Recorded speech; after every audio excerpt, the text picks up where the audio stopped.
The Adventures of Tom Sawyer, Part 7, Pirates of Jackson's Island. The weight of their secret pressed heavily on Tom, and soon he longed for escape more than ever. One evening, while lounging by the river with Huck and their friend Joe Harper, Tom hatched a daring idea. "Let's run away," he whispered, eyes gleaming. "Let's be pirates, real pirates, on Jackson's Island." The thought set the boys' hearts pounding. Jackson's Island was a stretch of land in the Mississippi, wild and uninhabited, the perfect place to live out their fantasies. No chores, no school, no scolding adults, only freedom, feasting, and adventure. The boys agreed at once.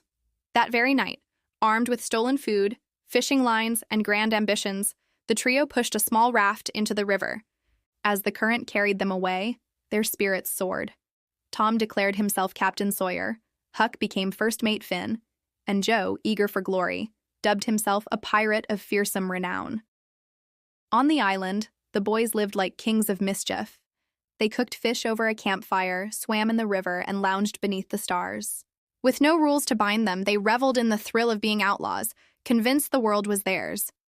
Tom strutted about with all the swagger of a pirate captain, while Huck and Joe swore oaths of loyalty to their fearless leader. But freedom, though sweet, was not without its shadows. At night, as the river whispered around them, Tom thought of Aunt Polly. He pictured her pacing the floor, worried sick. The thought gnawed at him, though he tried to hide it from the others. Then came the sound of church bells drifting across the water. The boys crept to the shore and overheard townsfolk speaking. The whole town believed they had drowned. The church planned a service to mourn them. Tom's heart clenched. What had begun as a grand adventure had turned into grief for those who loved them. Still, Tom's mischievous spirit stirred. Instead of returning right away, he devised a bold plan.